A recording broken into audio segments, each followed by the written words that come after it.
partager le texte avec vous pour la méditation de ce matin. Et je voudrais que vous soyez attentifs à ce qui est écrit. J'aimerais donner 2-3 mots d'explication par après, pour que nous puissions vraiment avoir le désir du deuxième objectif de notre Église, qui est d'être membre de l'Église, de nous encourager les uns les autres, afin que l'on puisse s'apprécier. Vous allez dire, mais ce texte n'a pas de lien avec ça, mais un petit peu quand même. Je voudrais quand même que vous lisiez avec moi. Regardez bien les mots, réfléchissez un petit peu sur chaque mot qui est écrit, pour qu'il n'y ait pas de confusion. Lorsque le Fils de l'homme viendra dans sa gloire, avec tous les anges, il s'assiera sur le trône de sa gloire, toutes les nations seront assemblées devant lui. Il séparera les uns avec les autres, comme le berger sépare les brebis d'avec les boucs. Et il mettra les brebis à sa droite et les boucs à sa gauche. Alors, le roi dira à ceux qui seront à sa droite, venez, bénis de mon Père, prenez possession du royaume qui vous a été préparé dès la fondation du monde. Car j'ai eu faim et vous m'avez donné à manger. J'ai eu soif et vous m'avez donné à boire. J'étais étranger et vous m'avez recueilli. J'étais nu et vous m'avez vécu. J'étais malade et vous m'avez visité. J'étais en prison et vous êtes venus vers moi. Les justes lui répondront, Seigneur, quand avons-nous vu avoir faim et t'avons-nous donné à manger? Ou avoir soif et t'avons-nous donné à boire? Quand avons-nous vu étranger et t'avons-nous recueilli? Nu et t'avons-nous vécu? Quand avons-nous vu malade ou en prison et personne et sommes-nous allés vers toi? Et le roi leur répondra, je vous le dis en vérité, toutes les fois que vous avez fait ces choses à l'un de ces plus petits de mes frères, c'est à moi que vous les avez faites. Il y a pour chanter un chant.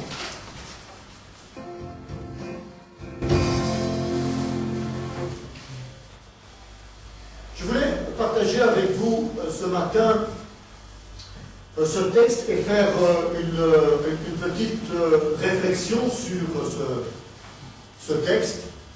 Vous savez, pour ma part, je crois que le texte que l'on vient de lire, c'est un texte qui correspond à ce que Jésus-Christ va faire à l'époque du millénium.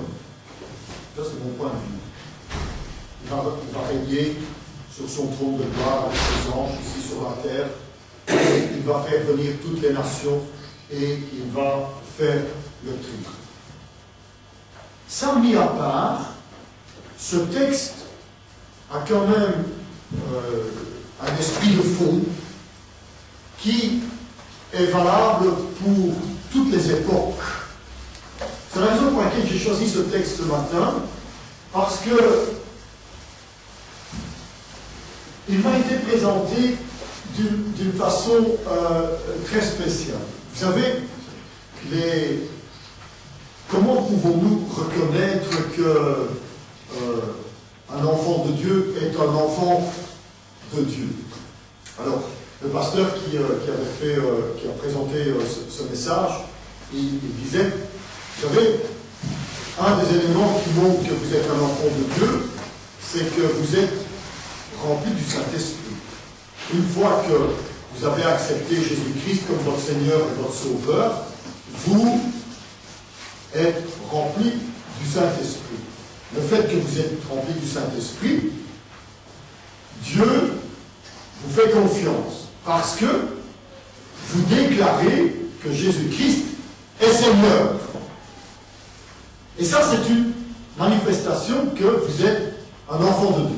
Parce que si vous n'êtes pas rempli du Saint-Esprit, vous ne savez pas déclarer que Jésus-Christ est Seigneur. Ça va à l'encontre de votre nature. Alors il avait poussé le bouchon un petit peu plus loin, en prenant un autre texte, qui disait « Tous ceux qui diront « Seigneur, Seigneur », n'entreront pas dans le royaume de Dieu. » Du coup, on était tous découragés. Si j'accepte Jésus, je suis rempli du Saint-Esprit et que je dis Seigneur, Seigneur, c'est pas parce que je dis Seigneur, Seigneur que je vais aller au paradis. Alors il a dit, mais il y a encore dans la Bible un élément qui peut permettre de montrer que nous sommes un enfant de Dieu, et il a choisi ce texte.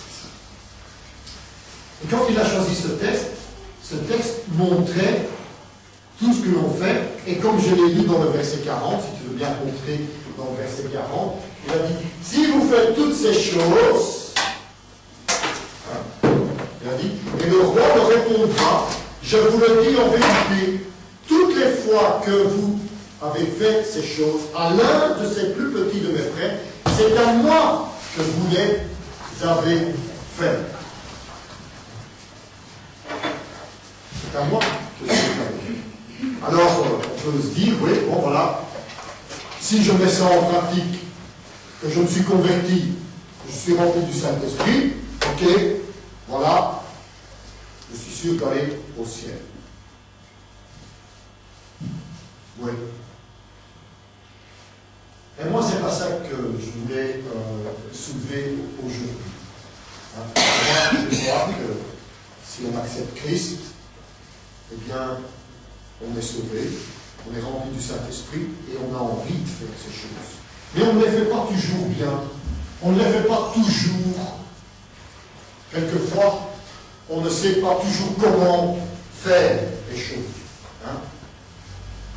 Il suffit de voir le texte. On prend quelques paroles pour montrer que ce n'est pas toujours évident. Il a dit, quand j'ai eu faim, vous m'avez donné à manger. Est-ce que vous avez donné à manger à tous les pauvres qu'il y a ici sur cette terre? Bon. Alors, vous y pensez parce que vous n'avez pas donné à manger à... On ne s'est pas donné à manger à tous les pauvres, normalement. Bon, ok. Deuxième truc. J'ai eu soif et vous m'avez donné à boire. Vous avez donné à boire à tous les gens qui avaient soif. J'étais étranger et vous m'avez recueilli. Ça j'ai essayé. Au départ, j'avais utilisé cette expression. J'étais étranger et vous m'avez recueilli. Est-ce qu'on a recueilli tous les étrangers? Alors, à ce moment-là, ça recueille tous les étrangers, on est étrangers soi-même dans son pays. Mais on est déjà étrangers, parce que j'ai fait une réflexion par rapport à ça. Hein? Vous savez, on est tous étrangers de quelqu'un. Étrange aussi. Étrange. Et ça nous montre que c'est pas toujours évident. Et puis il a dit, j'étais nu. Parce qu'on a donné des habits. J'étais malade, vous m'avez visité. Ça, c'est peut-être un défaut, je ne rends pas toujours visite à tous les malades. J'étais en prison. Oui. Et le texte nous montre que c'est pas évident. Hein? Je donne de temps en temps des pièces de l'argent bien arrangées à un petit pauvre qu'on rencontre sur le bord de la route ou devant GB ou des choses comme ça. On a fait des collectes d'habits qu'on va donner aux pauvres. Le principe, je sais qu'on ne fait pas à tout le monde, et c'est parce que le Seigneur nous demande. Hein? Mais il y a un principe. Et je crois que ce principe doit être adopté dans notre Église. De nourrir, de vêtir, de recueillir les étrangers, de donner à boire, d'aller visiter les malades. Tout ça. Et tout le monde ne sait pas le faire. Pourquoi croyez-vous que je vous ai encouragé à avoir un ministère? Parce qu'on ne sait pas faire tout ça. Tout. On ne sait pas tout faire. Mais on peut faire certaines choses. Et en faisant certaines de ces choses, on peut ensemble, en tant qu'Église, accomplir l'œuvre du Seigneur. Mais il faut avoir la volonté de le faire. Hein? Vous savez, moi j'aime bien notre Église. C'est la raison pour laquelle on a chanté le chant que l'on avait déjà chanté. Hein? Et moi, c'est ce que j'essaye de faire. Quand je vous vois, quand je vous regarde dans votre visage, je veux y voir mon roi, mon Seigneur. Parce que si je vous regarde que vous, il y en a la moitié, même plus, si par les trois quarts, que je n'aurais pas envie de regarder et avec qui je n'ai pas envie de parler. Vous trouvez ça chrétien? Tout à fait. C'est pas les trois quarts, c'est le 9/10. Le 9/10. C'est pas chrétien, ça. C'est pas enfant de Dieu. Alors, je dois avoir une autre sorte de motivation. Tu dois te forcer. Parce que, non, c'est pas me forcer. Parce que si c'est forcé, c'est pas comme le Seigneur veut. Je dois voir ça avec une autre attitude. C'est pourquoi ici, le texte est très représentatif. Il me montre comment je dois le faire.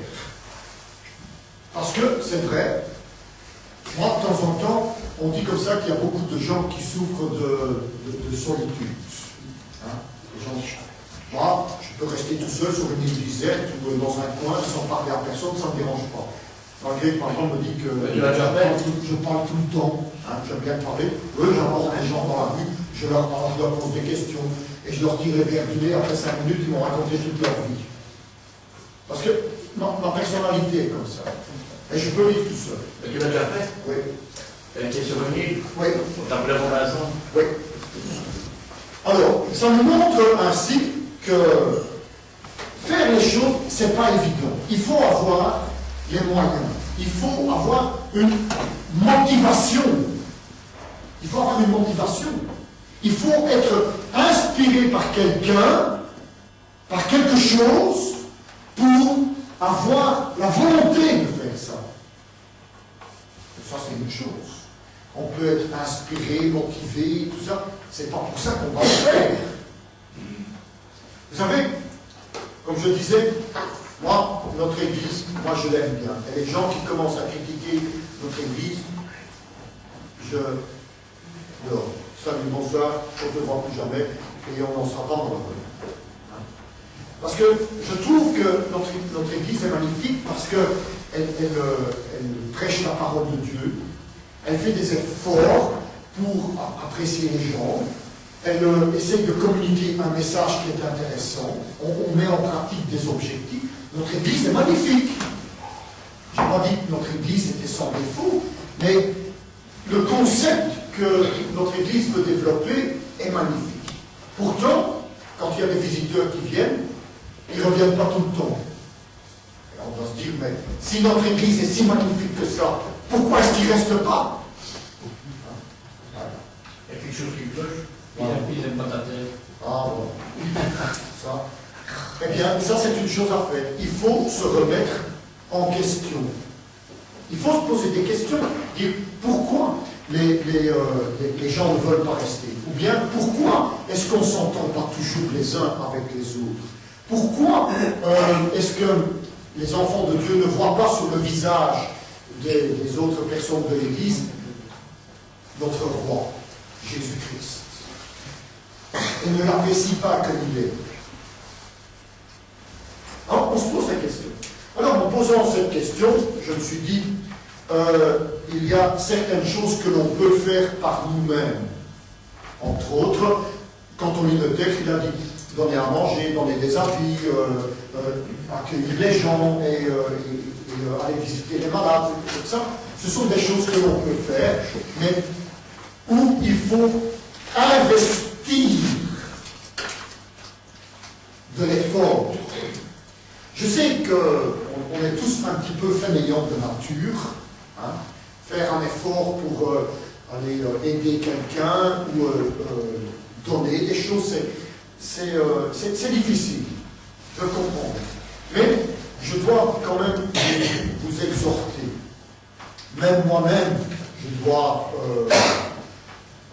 faire un effort. Je suis le premier concerné, étant donné qu'on a fait des remarques. Vous savez, quand les gens vous font des reproches, il ne faut jamais les jeter à la poubelle telles quelles, il faut un peu les méditer et dire en quoi est-ce que je suis moi-même concerné. Est-ce qu'il dit c'est vrai ou pas vrai, hein?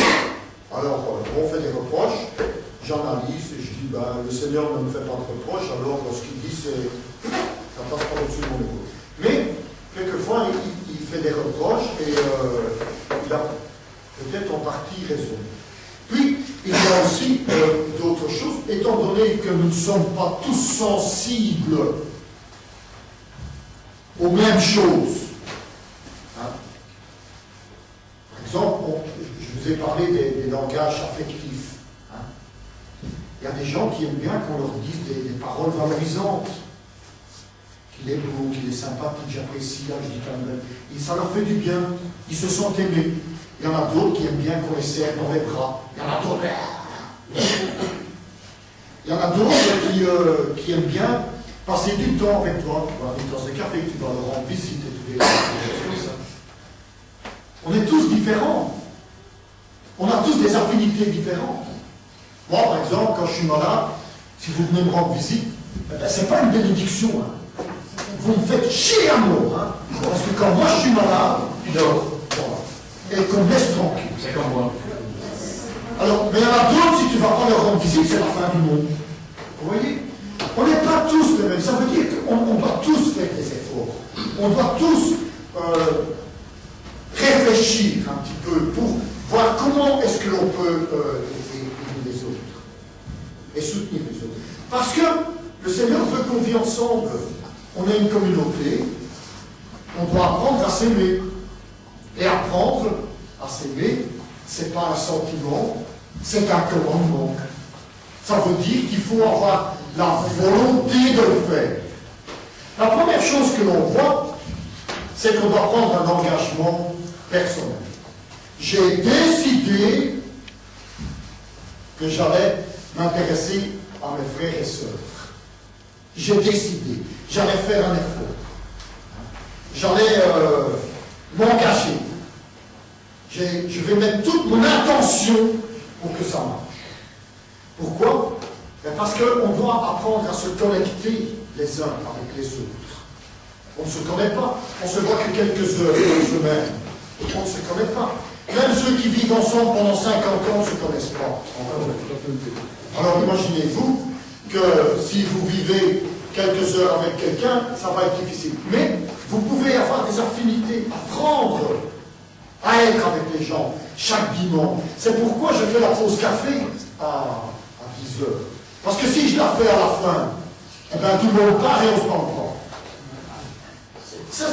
On le fait comme ça. J'essaye de faire que notre église soit une église qui soit sympathique. Mais ça n'est pas tout. Il faut aussi, dans notre volonté de nous engager, demander à Dieu de nous faire prendre conscience que l'on doit être les uns avec les autres, être intéressé par les visiteurs qui viennent nous rendre visite. On doit vraiment faire quelque chose de très fort. C'est remarquer les autres. On m'avait fait le reproche que je ne vous voyais pas, que vous étiez transparent pour moi. Ça m'a beaucoup blessé parce que il me semblait que je faisais l'effort pour ne pas faire que vous êtes transparent. Hein. J'essaye de retenir votre prénom. Hein. Ça prend un peu de temps, mais je fais des efforts. Hein. Je m'intéresse à ce que vous faites dans votre vie, à quoi vous êtes intéressé, à quoi vous êtes préoccupé. J'essaie. Mais bon, comme je ne fais pas toujours tout, et comme les gens ont des sensibilités différentes, ben, peut-être que ce que je fais, ça ne l'intéresse pas. mais j'ai peut-être pas fait ce qu'il voulait que je fasse. Du coup, toutes mes intentions, mes bonnes volontés, eh bien, ça fait rien. Parce que si vous ne parlez pas le langage des gens qui les intéressent, c'est comme si vous parliez chinois à un Américain. Comme ça. Il faut demander à l'Éternel qui nous aide à remarquer les gens comme ils souhaitent être vus. La deuxième chose, c'est que une fois que vous avez trouvé des nouveaux, que vous avez trouvé des gens autour de vous, il faut prier Dieu pour être dirigé. Il faut prier. Vous savez, voilà, le dimanche matin, je demande au Seigneur vraiment qu'on puisse être vraiment dirigé, pour que je puisse vraiment me laisser impressionner par le Seigneur. Et la semaine passée, en faisant ça, ben, le Seigneur m'a fait changer de message. Le message que je devais prêcher la semaine passée, eh bien, je ne l'ai pas prêché. Et je dis, le Seigneur, moi, je n'ai rien préparé. Qu'est-ce que tu vas me dire?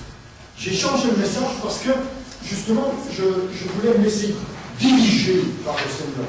Parce que je suis ici pour que vous soyez édifiés, encouragés, pour que vous appreniez à grandir dans le Seigneur d'une façon efficace et exhaustive. C'est la raison pour laquelle, quand vous venez à l'église, il faut sourire.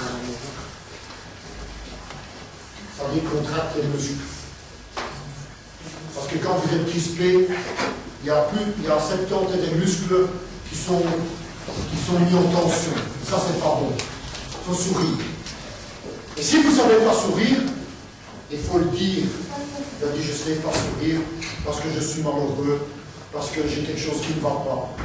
Et celui qui sourit, du fait qu'il a un cœur ouvert, il peut avoir la possibilité d'être attentif, laissé diriger par le Seigneur, pour que la personne puisse être ouverte. Celle qui doit se plaindre, comme celle qui doit écouter.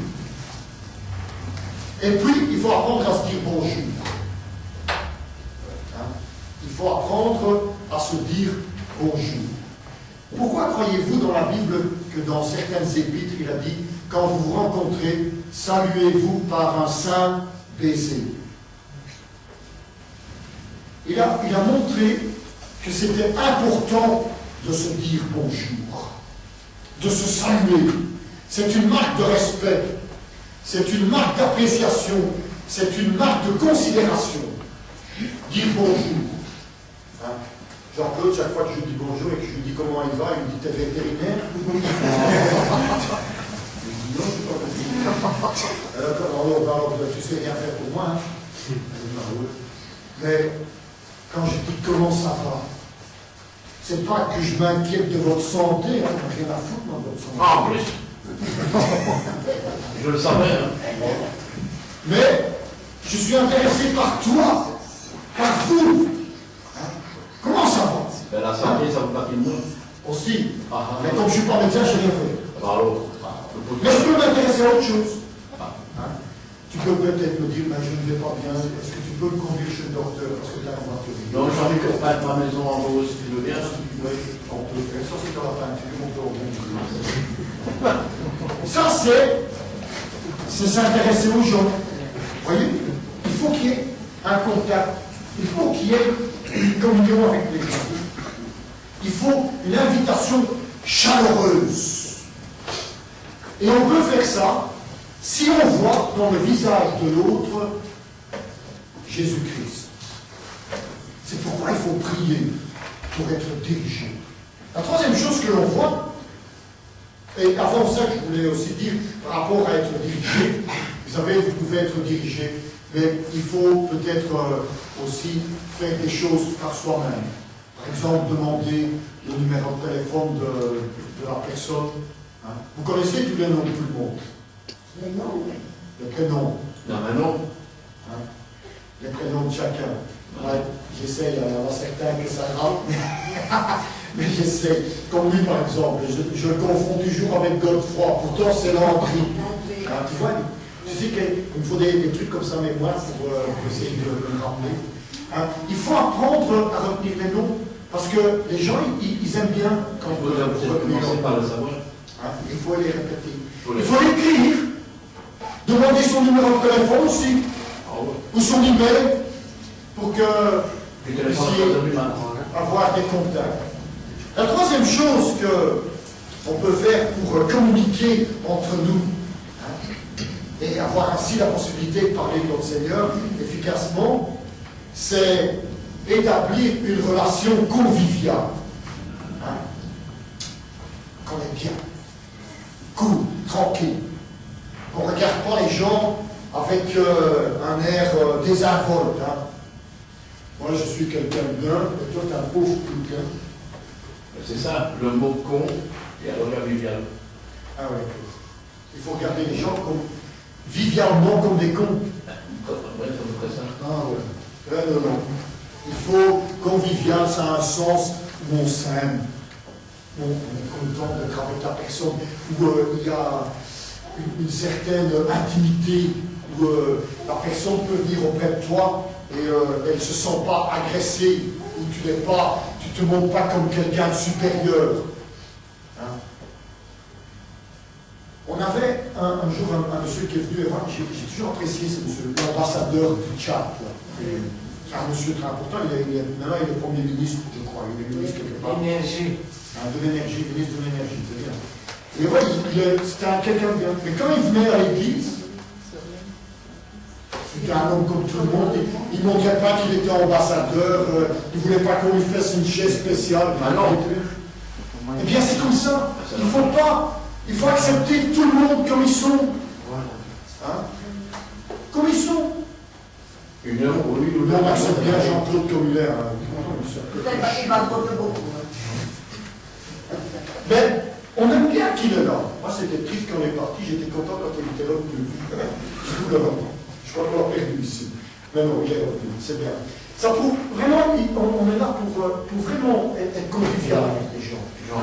Et on apprécie quand les gens viennent pour la première fois. On dit, ah, c'est sympathique que vous êtes venus dans notre église. J'espère que vous allez rencontrer des gens avec qui vous allez pouvoir passer du bon temps. C'est important. On voit aussi qu'il faut parler avec les gens et pas leur poser des questions indiscrètes. Comme l'acquisition. Ouais, comme l'acquisition. Il faut parler avec eux pour essayer de connaître leur vie. Et s'ils ne veulent pas répondre, vous passez à autre chose. Mais aussi réfléchir un petit peu quand vous parlez avec les gens. Bon, ça, c'est la quatrième chose. C'est discerner comment vous pouvez en faire un ami de vous ou de quelqu'un. Parce qu'on ne sait pas être ami avec tout le monde. Il faut avoir des centres d'intérêt.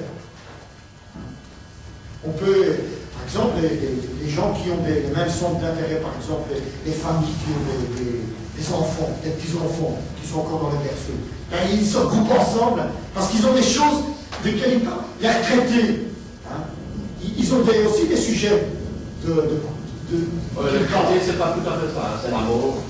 Hercule est mort, Jules est mort. T'es pas obligé d'être ami avec un vieux, je suis pas ami avec lui. Ah non. Mais il faut chercher des centres d'intérêt qu'on peut avoir avec les gens. Il ne faut pas voir que les défauts que les gens ont. Parce que tout le monde a quelque chose qui est intéressant. Tout le monde. Et on a beau tourner ça comme on veut, mais tout le monde est intéressant dans quelque chose. Et si on peut mettre les gens ensemble pour qu'ils puissent être des amis, eh bien, ça c'est vraiment quelque chose de bien. Et alors, il ne faut jamais refuser l'amitié à quelqu'un. Il y a des gens qui ont une soif d'être amis de quelqu'un. Ils n'ont personne. Ils sont tout seuls. Et il y en a qui veulent qu'on s'intéresse à eux. C'est bien quand on n'a pas d'amis, comme ça on ne risque pas d'avoir des ennemis. Parce qu'un ami, ça peut très vite devenir un ennemi. sais. Ça, c'est la grande tristesse de créer des amis. Il connaît tes faiblesses, et boum. Oui, je sais. J'ai vécu ça il n'y a pas longtemps. Je croyais que j'avais un ami, et en réalité, il n'était pas si ami que ça. Parce qu'il fait des choses dégueulasses dans mon dos. Okay. Mais, n'empêche, en attendant, quand ça marche, ça marche. Et c'est pourquoi il faut justement encourager les gens. Encouragez-vous entre vous à être des amis, à trouver des affinités et à apprécier pour que l'on puisse ensemble, quand on élève, gloire soit rendue à Dieu. Quand on le fait ensemble avec la même force, avec un cœur pur, eh bien, ce n'est pas un gloire à Dieu qui reste calé dans le plafond. Hein. Il passe à travers le mur et il va jusqu'au ciel. C'est ce que l'Éternel veut. Et puis, la cinquième chose que l'on doit voir, dans M. Godefroy. Non, je ne me suis pas trompé. Qu'est-ce qu'on voit? Il faut apprendre à intégrer les gens dans l'Église. Pourquoi je vous encourage à changer de place, à pas toujours vous mettre à la même place. Je sais que c'est bien, mais faites un petit effort pour que, si jamais il y a un visiteur qui vient et qu'un dimanche il a pris votre place, vous ne mettez pas un câble parce qu'il a pris votre place. Il n'y a que 4 personnes qui ne bougent pas, c'est les 4 dans le coin. C'est à eux que je dis ça. Changez de place. Asseyez-vous à côté des gens différents. Vous allez apprendre à faire des amis. Et aussi aux visiteurs qui viennent vous rendre visite. Vous allez vous asseoir à côté d'eux. Ils vont avoir les jetons. Comme ça, vous pouvez intégrer les gens dans l'Église. Vous pourrez ainsi obtenir de leur part leur nom, leur numéro de téléphone et toutes les choses comme ça, pour qu'ils puissent rester en contact avec vous. Et alors, une façon aussi de les intégrer dans l'Église, c'est de les rappeler, hein, surtout quand ils sont nouveaux, ou bien si par exemple vous voyez un frère qui n'est pas venu un dimanche, mardi, vous lui téléphonez, vous lui dites, écoute, on a l'étude biblique mercredi, comme tu n'es pas venu dimanche, tu viens avec moi, comme ça je vais t'encourager. Encourager les gens. Pas leur faire des reproches. Pas faire des reproches aux gens. Il faut arrêter. Montrez-moi un texte dans les 4 évangiles où Jésus a fait un reproche à quelqu'un. Si vous trouvez quelqu'un qui a fait un reproche, alors on peut en faire. Mais Jésus n'en a jamais. C'est toujours lui qui a jeté la première bouteille. J'ai pas compris. La première pierre. Oui, et alors? Il n'a jamais jeté la première pierre. Mais non, mais c'est justement l'inverse. Il n'a jamais fait ça. Alors, ça c'est un élément qui est important. Jamais faire des reproches, toujours intégrer les gens, les aider. Même s'ils ont fait le pire crime dans leur vie, soyez à côté d'eux pour aider à les sortir de ce piège dans lequel ils sont tombés. Parce qu'ils ont été sous l'influence du diable et ils ont échoué, ils ont raté la cible. Aidez-les à ressortir de là. Soyons ceux qui relèvent les gens, pas qui les abaissent. Si on fait ça, eh bien, on peut être un groupe de personnes qui sont très intéressantes pour tout le monde et pour chacun d'entre nous. Et alors, il faut toujours donner, même quand une personne vient pour la première fois, lui donner l'impression qu'il a toujours été ici. C'est un peu difficile, mais il faut essayer. L'intégrer, l'apprécier, tout. Lui montrer que ici. Et lui taper dans le dos et disant, tu te rappelles qu'on doit encore 5 €. Non, ça, tout l'enfant, ça c'est pas sympathique, ça. C'est juger, ça. C'est un constat. Ben non. Tu lui fais pas ça. Tu lui dis. Je dirais 10 €, pas 5 €. Alors, qu'est-ce qu'on voit encore? On doit apprendre à se connecter les uns avec les autres. On doit apprendre. La plupart d'entre nous venons de pays différents. de cultures différentes. Eh ben ouais, t'as peut-être déjà un étranger. Mais j'ai été chassé par d'autres étrangers de ça. Aussi. C'est grave. Ah ben ouais. Mais à force d'être chassé comme ça, on chasse tout le monde. C'est la raison pour laquelle il faut que l'on apprenne à comprendre la culture de l'autre, la culture de son prochain. Je sais que ce n'est pas toujours évident, c'est énervant, parce que le problème qui se pose, c'est que certaines cultures ont tendance à imposer leur culture. Et ça, moi je ne peux pas supporter ça. Moi quand il y en a un qui commence comme ça, je fais parce que je ne peux pas supporter ça. Je veux bien qu'il me raconte, qu'il m'explique quelles sont les différences. Je peux apprécier ou pas apprécier, mais si on m'impose, bon, ne faisons pas la même chose. Développons, assimilons-nous, intégrons-nous, mélangeons-nous. Hein? Pourquoi? Parce qu'on est tous des habitants de la même planète. Hein? Le jour qu'on peut faire des reproches à quelqu'un qui n'est pas d'ici, c'est celui qui vient de la Lune ou de Mars, hein, ou de Jupiter ou d'ailleurs. Mais tant qu'on vit sur cette planète, on est tous des êtres humains, faits de la même manière. On a tous deux yeux, une tête, un nez, une bouche, deux oreilles, deux bras, deux jambes, deux pieds. Alors, on doit s'assimiler. Et si on s'assimile, eh bien, on peut dire à chacun d'entre nous, eh bien, ce matin, ça m'a fait plaisir que vous étiez dans notre église, qu'on était ensemble. J'ai apprécié les 2 petites heures qu'on a vécues ensemble. Hein? J'ai vu comment tu étais, j'ai entendu ce que tu m'as dit, c'était sympa ou pas sympa. Mais c'était bien. Et je suis impatient que mercredi tu reviens et que dimanche prochain tu reviens aussi. Assimilé dans le groupe. On est un groupe. Un groupe de quoi? D'enfants de Dieu qui veulent marcher avec l'Éternel et lui être agréable, lui rendre gloire. Et si nous pouvons faire comme il a été dit dans le texte, hein, il nous a donné l'exemple, le principe, l'idée. C'est pas de la théologie biblique, ça, hein? C'est pas de la théorie, ça. Ça, c'est de la pratique. Et c'est pas de la pratique intellectuelle. C'est de la pratique manuelle. Il faut le faire. Et qu'est-ce que le Seigneur a dit quand on a mis ça? Je vous le dis en vérité, toutes les fois que vous avez fait ces choses à l'un de ces plus petits de mes frères, c'est à moi que vous l'avez fait. C'est simplement, ça a à voir avec simplement les chrétiens ou avec le monde entier? Avec le monde entier. Ça nous montre que, mais ça c'est adressé pour le monde entier, mais c'est un principe qui peut être personnel.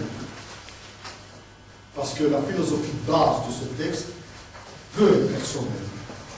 Et ça va nous permettre d'intégrer tout le monde. J'aimerais que notre Église puisse mettre en pratique ces 7 éléments de communication pour que les gens ne se sentent pas rejetés, d'aucune manière, ne se sentent pas jugés, même s'ils ont fait les pires saletés du monde. Mais que l'on puisse aider les uns les autres, que l'on soit là pour édifier, encourager, exhorter, corriger, instruire, et ainsi aimer d'être ensemble. Hein? Si on peut arriver à faire ça, eh bien, on va déjà mettre un morceau de l'éternité sur la terre. Et je crois que c'est ce que le Seigneur aimerait bien que chacun d'entre nous fasse. Et ainsi, en apprenant des uns des autres, on va se changer soi-même pour plaire aux autres. Et les autres vont changer pour plaire. Vous savez, le Seigneur a donné un principe dans Corinthiens, et je termine avec ça. Il a dit, le mari, il n'est pas maître de son corps, c'est sa femme qui est maître de son corps. Sa femme peut demander à son mari tout ce qu'elle veut. Et puis la ligne d'en dessous dit, la femme n'est pas maître de son corps, c'est son mari. Et son mari peut demander. Du coup, si moi je veux être satisfait, je dois faire tout ce qu'elle veut. Parce qu'alors elle fera tout ce que moi je veux. C'est pas bête comme truc, hein? C'est compliqué quand même. Ah, le Seigneur a voulu qu'on ait une vie simple, mais on n'en a pas voulu. Daniel, mais si je fais tout ce que ma femme veut, moi je tombe dans la faillite. Ouais, mais elle va faire tout ce que l'on fait déjà dans la moitié. Bien. Voilà, je voulais partager ce texte avec vous parce que je trouvais qu'il était exhaustif. Mais je ne voulais pas non plus que vous vous sentiez coupable devant ce texte en vous disant ouais, mais moi je ne saurais pas faire tout ça. Je voulais vous expliquer qu'il y a moyen d'y arriver et ainsi rendre gloire à Dieu. On va terminer par la prière. Dieu notre Père, nous voulons te louer, te rendre grâce que tu nous donnes ta parole d'une façon concrète et pratique. Aide-nous à mettre ça en pratique en fonction de nos moyens et de nos disponibilités. Et guide-nous, Seigneur, dirige-nous par la puissance de l'Esprit qui nous anime. Je t'en remercie pour chacun dans le nom précieux de Jésus. Amen. Amen.